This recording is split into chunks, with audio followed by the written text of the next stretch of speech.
Moshe Kibbutz Torah Sinai. Moshe received the Torah from Sinai.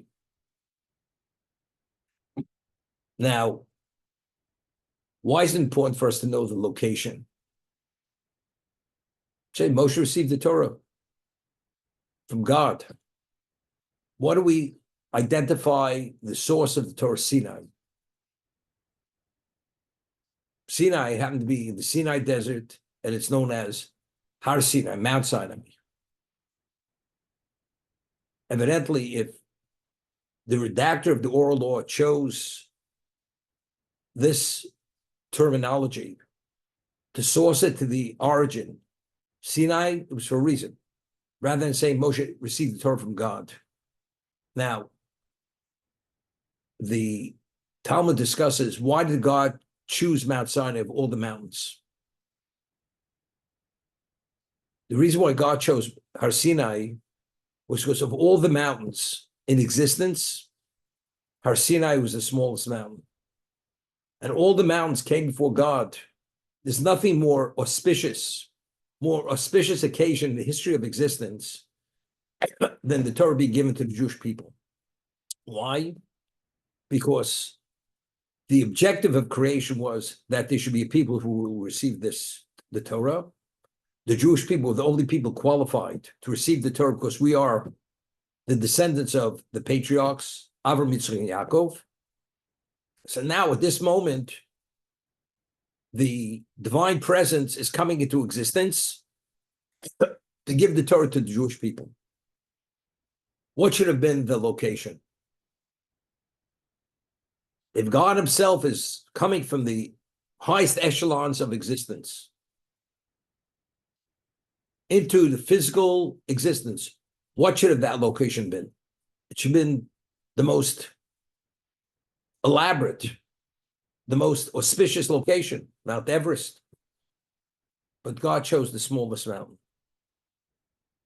Why did he choose the smallest mountain?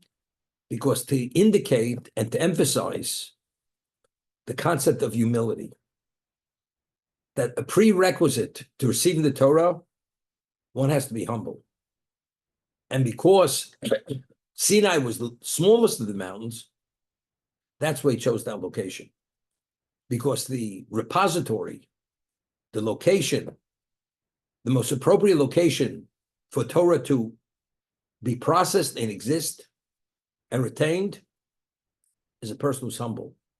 We find the Talmud tells us that the Torah is compared to three beverages or three liquids: water, wine, and milk. Why water? What is the characteristic of water? Water flows from a higher location to a low location. So just as water flows from the high location, low location, the Torah can only be acquired through a person who has a humble spirit. You have to have that characteristic of humility, or the Torah can only be contained or retained in the person who's truly humble. So that's an innate characteristic of Torah. That's why Torah is compared to water. So because that is the basis and that's the context for Torah to manifest itself and to come upon its truth, therefore the mountain which God chose was the smallest of all the mountains in existence to give the Torah at that location, because humility, being humble, is the basis for having relevance to the Torah itself. That's why.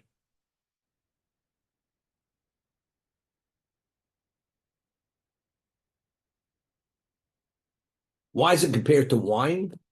So the Talmud tells over a story. There was a great rabbi. His name was Rabbi Yeshua ben Hananya. Yeshua ben Hananya was an advisor to the emperor. And he was in Rome. Although the Romans destroyed the Second Temple, and this person lived post-Second Temple period, because of his exceptional level of wisdom, the Roman emperor valued his advice. And the Roman emperor would ask him for his input in certain areas. One day, he meets the daughter of the emperor. And she says to him, he says, "You're such an ugly man." His features were so ugly, you could barely look at him. And she said to him, "How could such beautiful wisdom be contained in such an ugly vessel?"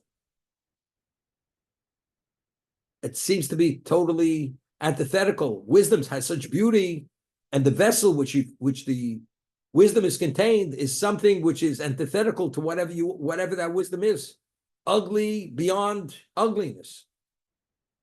So he says, he didn't answer. He says, your father the emperor has the most precious wine in the world. Where does he keep it? In simple, ordinary earthen casks. You should tell the wine steward to take all the wine and transfer it into gold and silver barrels, casks. So evidently, if the wisest man advises her that, immediately she gives the order to the wine steward that all the wine should be transferred into the gold and silver casks. 3 days pass. The emperor asks that his prize wine should be brought to him. The wine steward says, all the wine soured, turned to vinegar. So he's a little upset, and he says, what happened? Evidently, you're not responsible. He says, no, I received an order from your daughter that initially the wine was preserved in earthenware casks, and she told me to transfer everything to gold and silver casks. And that's why it soured. So he summons his daughter, and he says to his daughter, what is the basis for this? He says, the wisest Jew, Rabbi Shua ben Chananya, he advised me. I asked him a question. How could such beautiful wisdom be contained in such an ugly vessel? And he says, well, if that's the case, let your father transfer all this wine into gold and silver casks. He summons Rabbi Shua ben Chananya, the emperor. He says, what's this all about? He says, look, your daughter had a question.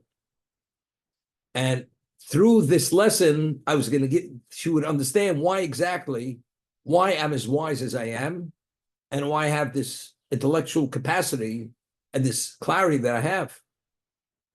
She says, I'll explain it to you. As precious as gold is, as precious as silver is. But you realize if you have wine sitting in a golden cask or a silver cask, the properties of the gold intermingle with the wine. So as precious as gold is, but if those properties intermingle with the wine is no longer the pristine wine. And that causes the wine to sour. When you keep wine in earthenware casks, an earthenware cask only absorbs. It contributes nothing to the wine. Therefore, the wine is able to maintain and retain its pristine purity. The same thing. A person who's handsome, who has a degree of beauty, he believes that he has some level of input because of the way he appears, his persona, he has a right to have an input, a say in the matter. And he's lacking humility. Therefore, as a result of that, when he evaluates something, he doesn't see it fully objectively. He has part of his ego intermingled with the analysis of what he's saying, what he's seeing. Myself, because I'm so ugly, I have nothing to pride myself in terms of my looks. Therefore, for me, humility comes naturally. As a result of that, when I do an analysis or an evaluation, I see it for what it is. So he asks Rabbi Shua Chananya, but you have your colleagues. They're also wise. He says, but if they'd be more ugly, they'd be wiser. That's what he says to the emperor. So humility, if you don't have humility, you have what to say. But when you have what to say, it may not be accurate, it may not be correct. Of course, your conflict of ego doesn't allow you to see it for what it is. But if you have no ego, or your ego is minimized, then when you see something, you don't need your input. It's not I said. I'll give you the example, and I always say this. When God said something, he said what he meant. And sometimes things are not so simple to come upon, to understand God's truth. And you have to toil, and you have to work at it. And you have to enter into dialogue. finally a person prepares a lecture on a certain subject matter in Torah, and the man has a superior IQ, and he gives the lecture. People are amazed at this man's genius, the way his analysis, amazed. So the person comes, and the people say to him, Rabbi, it was amazing, your proficiency, your recall, and how you put it all together. He says, you really liked it? He says, yeah, I worked on it a long time. Did you enjoy my input, my insight? So if that person would say that to me, I'd say to him, let me ask you a question. Are you excited that you came upon God's truth, or that's your insight? If it's your insight, it's your interpretation, no, don't waste my time. I prefer to go listen to Einstein lecture on the theory of relativity and listen to your stuff. If you tell me you came upon what God is saying, that's something different. People, they get all excited. Did you hear my genius? Did you hear my take on it? It's your take. It's God. You tell me what God said. You tell me what the truth of what the Torah is saying, not what you're saying. So humility is crucial and key. Not to allow your ego to interfere and to delude yourself, to convince yourself you're right, where maybe there's certain fallacies in your thinking. And very often we don't see it. There's a story I told over. I'm not sure if I told it over at this class. Chazon Ish, his name was Avram Ishaya Karelitz. He passed away in the early 50s. And maybe 61. And he himself was a person toiled in Torah. He literally barely resembled anything physical. He only ate enough just to the basic subsistence. He's invested every ounce of his ability, his mind, his physicality to come upon the truth of Torah. And he already was a man, he weighed less than 100 pounds. And he was at somebody's Sheva Brachos. And there was this young Rosh Hashiva person, handsome man, wearing a frock, a Hamburg. He had a presence. And he was asked to speak at the Sheva Brachos, celebration. And he got up and he said he gave a Torah discourse. And the people there were Talmidei Chachamim. There were people who had background knowledge in Torah. And people, they were amazed at this young person's, at his proficiency, his delivery, his insights. And he's looking around and he's smiling and he's basking in his glory. And the Chazon Ish his eyes are glued to this person, taking in every word.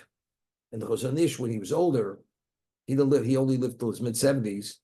He had a cane, and he would put the cane under his chin, and this chin would rest on the cane, and he would look directly at the speaker to be fully attentive to what he was saying. And the person's looking around the room, and finally his eyes lock with the Chazon Ish's eyes. And the Chazon Ish quotes a Mishnah somewhere in the Talmud, and he says to him, what about these 4 words? How do you deal with that? Those 4 words was a refutation of whatever he said. All of a sudden, his face went sour. Here the guy's basking in his glory, this, that. He's turning the world upside down. 4 words. He took the wind out of the guy's sails. The guy crumpled like I don't know what. What's it all about? Is it you or is it God? That's why humility is such a crucial point. Do I have my input, or all I want to know is what God is saying? The more ego you have, it's what you're saying, not so much what God's saying. But we delude ourselves that's exactly what God means. Very often when we study Chumash together, and you do an analysis on the verse or the midrash, when you read it the first time, people have preconceived ideas. And that preconceived idea or understanding, they try to force it into the words. That's exactly what I'm saying. No, that's not what you're saying. If you're really objective and you see what the word says, it's not what you're saying. You're trying to force it into the words.